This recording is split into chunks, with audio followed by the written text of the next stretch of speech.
Olá, amados e queridos irmãos, mais um estudo sobre a volta de Jesus.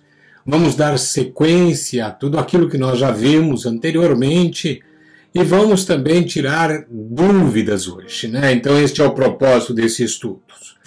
Eu, na verdade, começo com exatamente essa observação.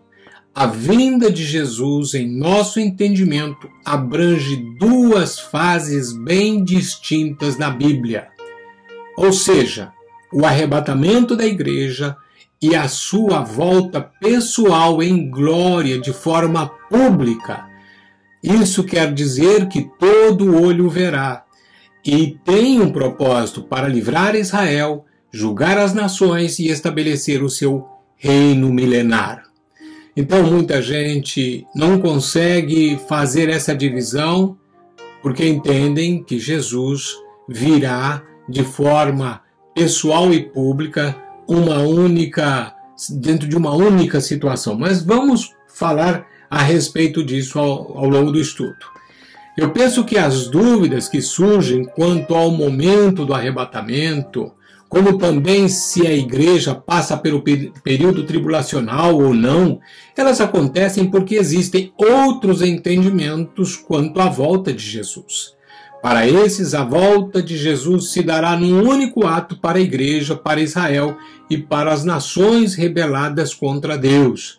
Mas hoje eu quero exatamente mostrar o nosso entendimento. Para nós, as diferenças e os contrastes das duas fases da vinda de Jesus são tantas nas Escrituras que, se houvesse uma só fase, tudo seria uma contradição. Alguns textos entrariam em contradição. Como já disse outras vezes, o fato de termos discordâncias na matéria de escatologia em nada afeta a nossa salvação. Continuo amando e respeitando outros irmãos em Cristo que pensam de modo diferente, claro, sem dúvida alguma. Vejamos a seguir as evidências de que Jesus arrebatará para si a sua igreja antes da sua revelação em glória ao mundo. Veremos quase sempre duas referências, a primeira sobre o arrebatamento e a segunda sobre a revelação de Jesus. Ou seja, quando Jesus vem, eu tenho entendimento de que ele vem às nuvens. Ou melhor, deixa eu refazer essa colocação. A volta de Jesus, para nós, dentro do nosso entendimento, é que ela é dividida em duas fases.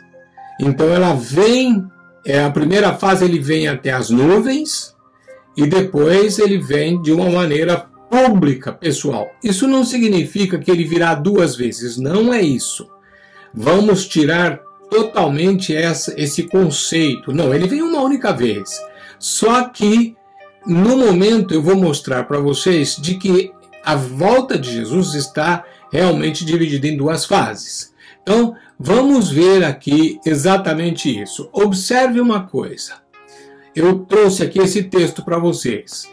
E quando eu for e vos preparar lugar, voltarei e vos receberei para mim mesmo, para que onde eu estou estejais vós também. João 14:3.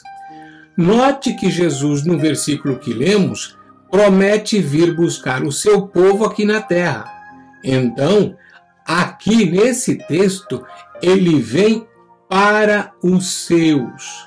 Veja o que ele diz: quando eu for e vos preparar lugar, voltarei e vos receberei para mim mesmo.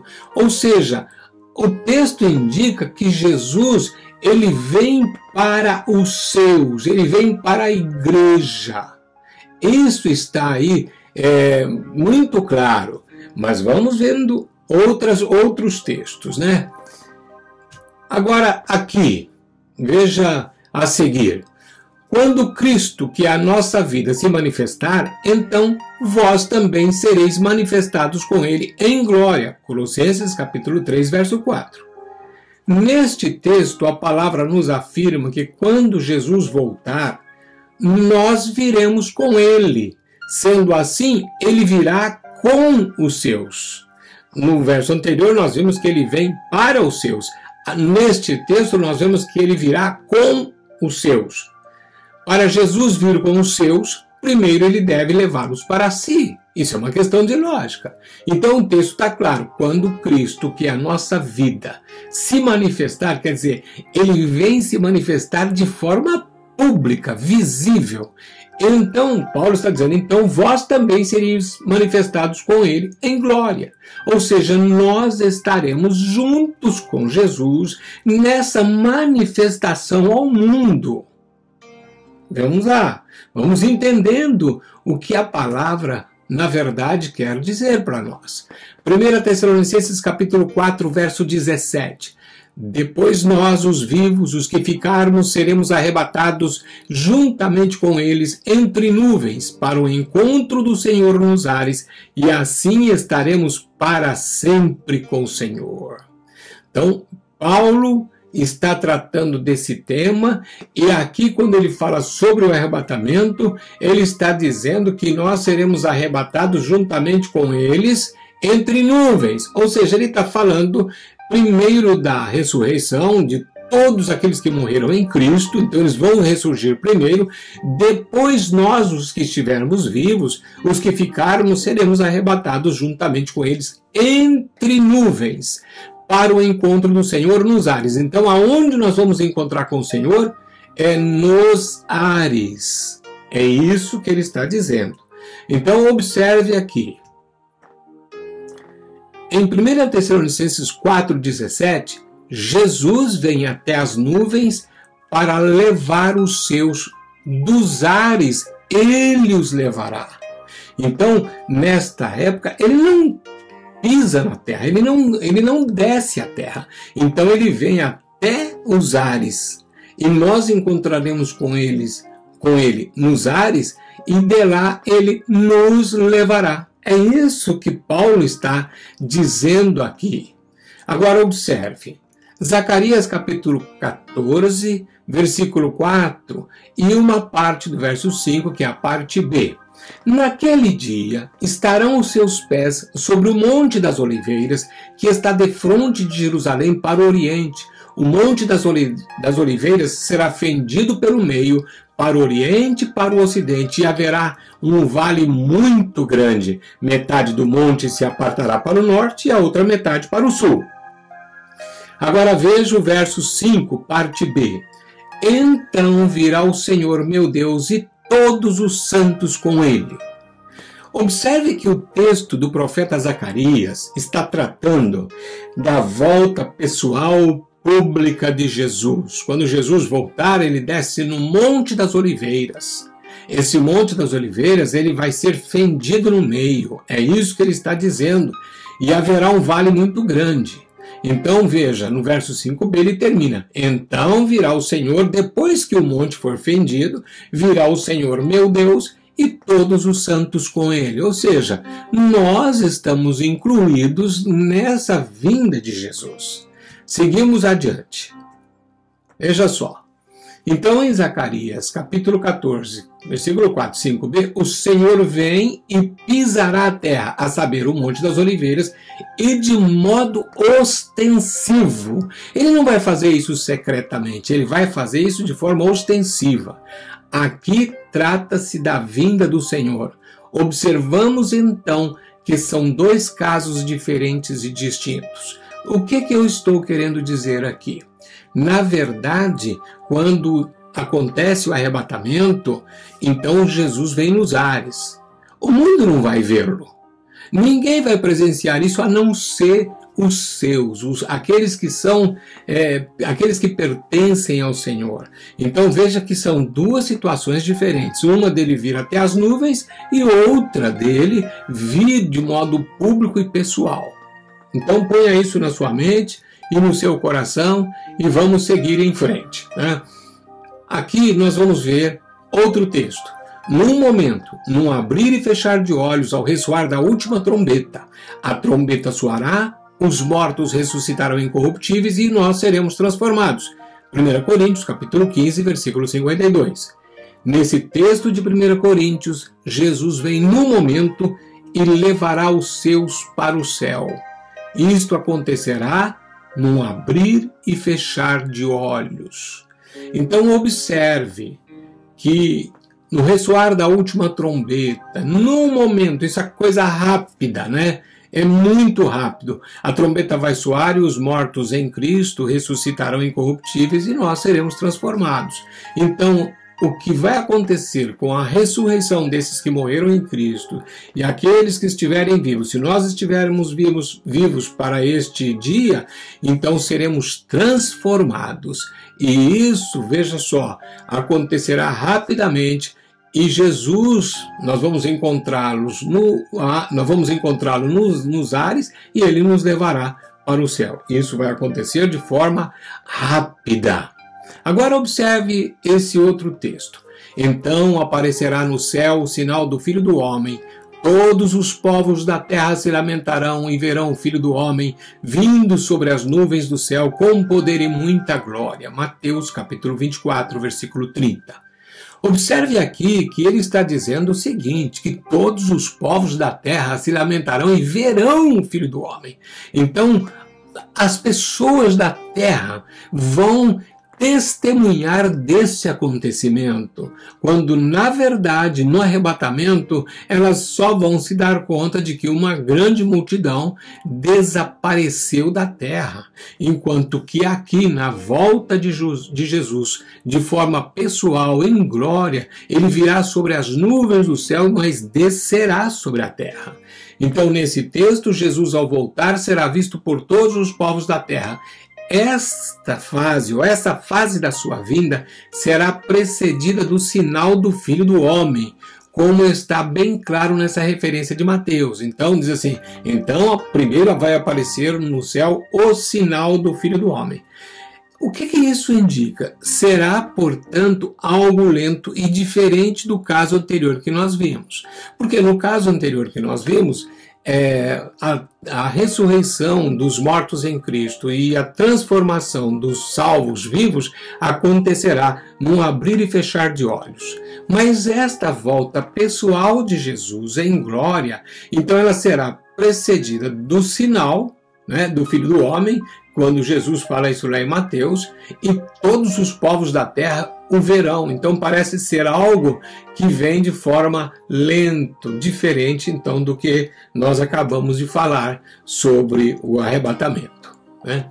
Agora, Hebreus 9:28 é um texto interessante também, porque ele diz assim assim também Cristo, tendo se oferecido uma vez para sempre para tirar os pecados de muitos, aparecerá segunda vez sem pecado aos que o aguardam para a salvação. Veja como é elucidativo esse texto. Ele é bem claro. Nesse texto vemos que Jesus virá sem pecado, isto é, não para tratar do problema do pecado. Ele não vem para tratar do problema do pecado. Ele virá para os que o aguardam para a salvação. Vamos ler de novo o texto, porque agora você tem uma compreensão melhor. Assim também Cristo, tendo se oferecido uma vez para sempre para tirar os pecados de muitos, porque quando isso aconteceu? Quando ele veio a primeira vez, né? Quando ele nasceu nesta terra. Então ele se ofereceu a si mesmo, foi à cruz para tirar os pecados de muitos, porque de muitos e não de todos. Na verdade, ele se ofereceu a todos, mas não tira o pecado de todos, porque muitos o rejeitam, né? Mas aqueles que o aceitaram, então esses fazem parte dos muitos aqui de Hebreus 9:28. Então, ele diz, aparecerá a segunda vez, sem pecado aos que o aguardam para a salvação. Então ele virá para aqueles que o aguardam para a salvação. Então veja outro texto que fala-se de maneira exclusiva, dirigido à igreja. Então ele vem para aqueles que são seus. Aleluias! Agora veja esse outro texto de Mateus capítulo 25, dos versículos, seria conveniente que você lesse dos versículos 31 a 46. Eu simplesmente copiei o versículo 31 e copiei o versículo 46. Mas eu gostaria que você, na verdade, pudesse fazer uma pausa e ler na sua Bíblia esse parágrafo completo. O texto diz assim: Quando vier o Filho do Homem na sua majestade e todos os anjos com ele, então se assentará no trono da sua glória. Agora o verso 46. Irão estes para o castigo eterno, porém os justos para a vida eterna. O que esse texto está nos mostrando? Nestes versículos, vemos Jesus vindo para julgar e castigar os pecados daqueles que tiveram prazer somente em pecar. Logo, estas últimas referências tratam de dois casos diferentes. Então, novamente, o que nós estamos vendo é que aqui Jesus, como Filho do Homem, ele vem na sua glória, na sua majestade, né? E quando ele vier, ele vem e se assentará no trono da sua glória. Ele vem de maneira pública, pessoal, e ele vem diferentemente de quando ele vem para a igreja, de quando ele vem para aqueles que o aguardam a sua salvação, conforme nós lemos lá em Hebreus, no capítulo 9, versículo 28.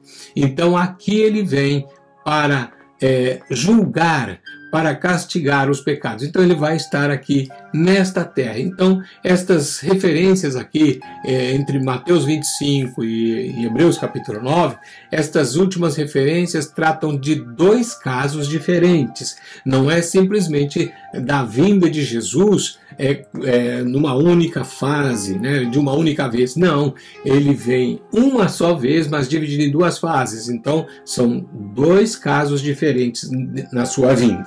Eu espero que você esteja entendendo, e qualquer coisa pode passar aí, colocar a sua questão, a sua pergunta. Mas vamos lá que nós temos mais um outro texto de Apocalipse capítulo 19, versículos 7 e 8.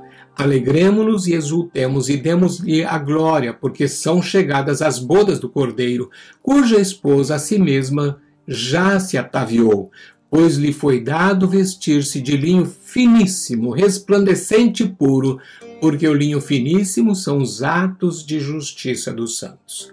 O que esse texto nos mostra? Esse texto nos mostra que aqui nós vemos a igreja participando aí das bodas do Cordeiro, ou seja, é a igreja em Jesus. Então, aonde está a igreja? A igreja está realmente no céu com o Senhor Jesus. Então, o que está acontecendo nesse texto? As bodas do Cordeiro. Agora, vejamos o próximo texto, que é muito interessante, porque é no mesmo capítulo, ou melhor, antes de ver o próximo texto, vamos ver que eu fiz essa observação aqui e vou colocá-la para você. Observe que nesta referência de Apocalipse 19, 7 e 8, temos a igreja reunida com Cristo nas bodas do Cordeiro. Eu não podia pular esse slide, né? Mas vamos ver o outro texto agora, que você vai compreender melhor.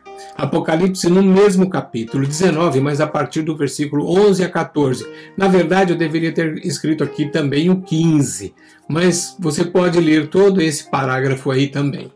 Então diz o texto: vi o céu aberto e eis um cavalo branco. Esse cavalo branco, o seu cavaleiro se chama Fiel e Verdadeiro e julga e peleja com justiça. Ele é diferente totalmente daquele de Apocalipse capítulo 6, quando dá início ali os juízos de Deus, né? Porque lá também tem um cavalo branco, mas aquele cavaleiro do cavalo branco não é Jesus. Nesse do capítulo 19, nós o identificamos com Cristo, porque o seu cavaleiro se chama Fiel e Verdadeiro e julga e peleja com justiça. Os seus olhos são chama de fogo. Na sua cabeça há muitos diademas. Tem um nome escrito que ninguém conhece senão ele mesmo. Está vestido com um manto tinto de sangue e o seu nome se chama o Verbo de Deus. Agora observe. E seguiam os exércitos dos céus, os exércitos que há no céu, montando cavalos brancos com vestiduras de linho finíssimo, branco e puro. O que nós vemos neste texto? Observe que na primeira referência que nós lemos no capítulo 19, versículos 7 a 8, nós vimos as bodas do Cordeiro. Isto é, a igreja reunida com Cristo. Agora, nessa última referência, que é Apocalipse 19, versículos 11 a 15, eu coloquei do 11 ao 14, eu peço para você ler o outro, nós vemos a volta de Jesus, a volta pessoal de Jesus para julgar as nações. Então são duas coisas distintas. Uma, você vê que Jesus está lá no capítulo 19, no versículos 7 a 8, primeiro ele está reunido com a igreja no céu. São as bodas do Cordeiro. Agora, no versículo 11 a 15, aí é que nós vemos a volta pessoal de Jesus para julgar as nações. Abra sua Bíblia, faça aí uma comparação, leia e você vai entender melhor, né? Agora, 1 Coríntios capítulo 15, verso 51 nos diz: a fase da vida de Jesus aqui abordada é um mistério. É um mistério. Porque Paulo diz, eis que vos digo um mistério. Paulo está falando disso porque o mistério é uma coisa que não tem revelação. O arrebatamento da igreja não foi revelado aos escritores do Velho Testamento. Os do Novo Testamento tiveram a revelação do evento, mas não dos seus detalhes. O que eu quero dizer com isso? Quando nós buscamos nos livros escritos no Velho Testamento, os profetas, né, nós não vemos o arrebatamento da igreja ali, assim, de forma ampla, aberta, não. Eles não tiveram essa revelação. Já no Novo Testamento, Paulo fala sobre esse assunto, sobre o tema. Então ele teve revelação, outros tiveram revelação, mas não tem ainda os seus detalhes. Isso é interessante, né? Isso é importante. Já a volta de Cristo à Terra é um evento detalhadamente escrito em grande parte do Antigo Testamento. É o chamado Dia do Senhor Jeová, tão mencionado nos profetas, o dia em que ele virá à terra para julgar as nações. Então, observe que se os escritores do Antigo Testamento não tinham ainda esse entendimento sobre o arrebatamento da igreja, como também não tinham um entendimento sobre a igreja de Cristo, não tinham esse entendimento. Agora, eles sabiam sim sobre a volta de Jesus, quer dizer, o Messias viria e o Messias iria retornar. Esse é o dia do Senhor Jeová, tão mencionado nos profetas. Então, o que acontece nesse dia? É o dia em que ele virá à terra para julgar as nações. Então, isso está muito claro.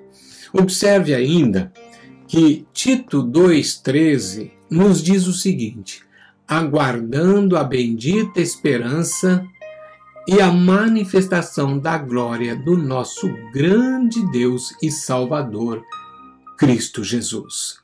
Observe duas expressões aqui: aguardando a bendita esperança. Outra expressão: a manifestação da glória do nosso grande Deus e Salvador. São duas coisas. Então eu fiz essa observação para você. Aqui, num só versículo, temos as duas fases da volta de Jesus. A bendita esperança é, sem dúvida alguma, uma alusão ao arrebatamento da igreja. Por outro lado, a manifestação da glória é uma alusão à manifestação pessoal de Cristo. Então, num só versículo, nós temos aqui as duas fases da volta de Jesus. A bendita esperança que o crente tem está firmada na promessa de Deus contida na sua palavra.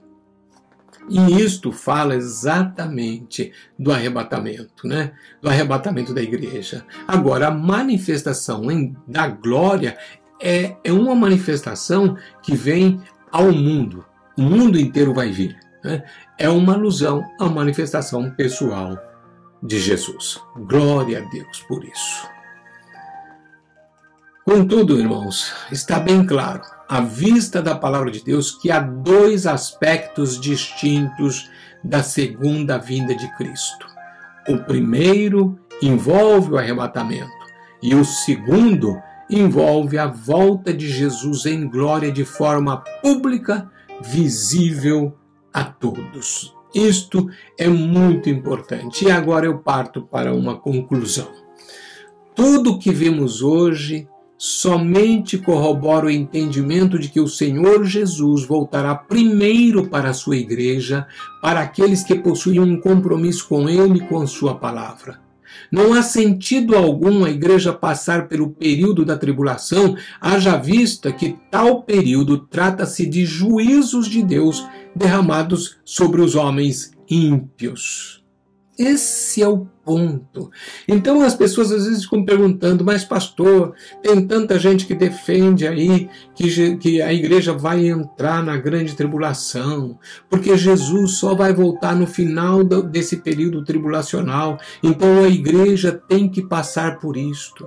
Ora, todos aqueles que defendem esse ponto de vista não conseguem entender ou defender, ou compreender, não sei qual é o argumento que posso usar, mas não conseguem compreender que a vinda de Jesus, que a volta de Jesus é dividida em duas fases. Assim como a ressurreição.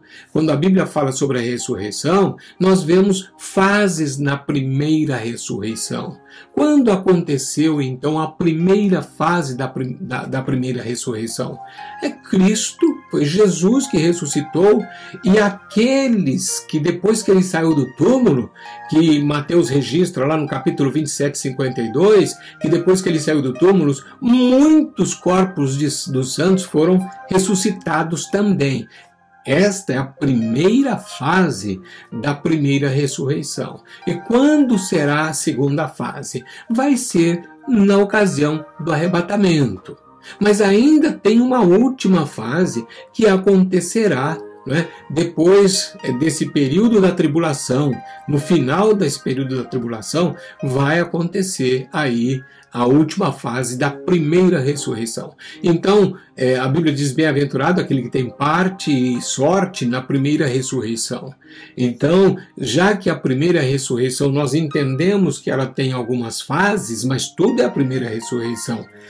Assim também a volta de Jesus, ela é dividida em duas fases, como nós mostramos nos textos que eu coloquei aqui para vocês, né? Agora, nós temos aqui algumas figuras na Bíblia, para terminar, que nos mostram isso. Eu vou dar um exemplo para você. Por exemplo, Enoque, trasladado antes do dilúvio destruidor, é uma figura da igreja arrebatada antes do juízo sobre o mundo.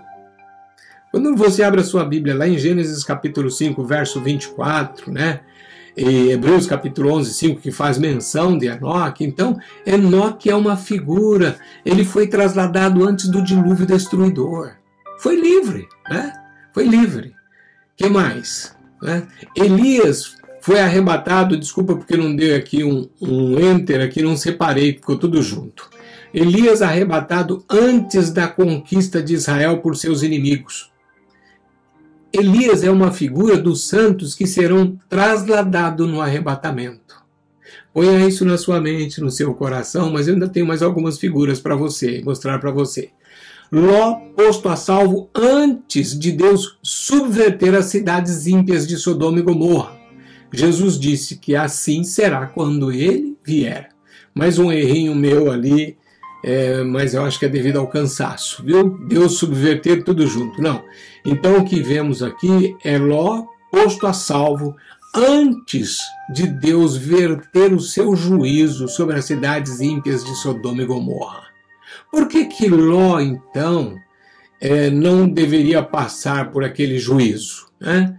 Ele é uma figura aí do arrebatamento da igreja, né? Jesus disse que assim será quando ele vier. Vamos ver mais outra aqui. Essa é muito importante também. A estrela da manhã de Apocalipse 22:16 e o sol da justiça de Malaquias 4:2. A estrela da manhã, como sabemos, precede o sol. Jesus, como estrela da manhã, está vindo para a igreja, mas como sol da justiça, sua vinda é para Israel e as demais nações. Ou seja, como estrela da manhã, ele vem para os seus, ele vem buscar os seus. E eu espero que você que me ouve, que você esteja preparado para ouvir a última trombeta. Aleluias! Mas como o sol da justiça, sua vinda é pública e todo olho verá. Ele vem para Israel e para as demais nações. Bem, amados, que Deus abençoe o seu coração, a sua mente, e que você esteja sempre pronto para ouvir a trombeta soar. Essa é a minha oração, é o meu sincero desejo. Que Deus te abençoe, em nome de Jesus.